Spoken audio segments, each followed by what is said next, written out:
Часто з тобою тут. Это слово. Треба нам їхати в Вінницю. Вінницю? Ти серйозно? Я знаю, що в Вінниці є відео, він знає про того монстра. Окей, тобі зрозуміло, відвигаюся у Вінницю. Ми приїхали до Вінниці. Добре, на чому ми поїдемо? Гони трамвай.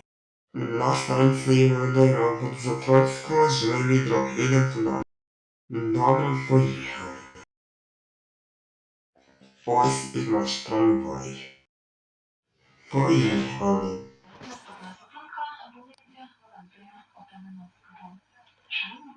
Ось ми в трамваї їдемо на вулицю Володимира Козатрольського.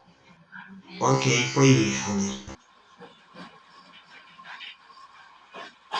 Ще скільки треба їхати? Окей, ще трішки ми приїдемо. Я так думаю, що це наша зупинка. Це наша зупинка. Переводимо. Це наша зупинка. Так, треба зайнятися відео. Привіт. Що ми приїхали сюди? На нас напав вчора монстр.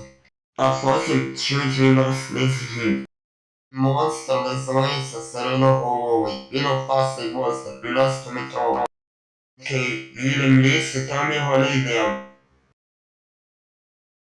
Ось він ліс, зараз ми його питаємося знайти. Ви чуєте, це самий звук, який був запрошки. Чого?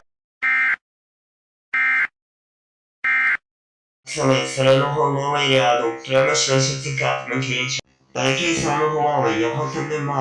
Пацани, мені не позвонить. Він наближається. Пацани, там пригаємо.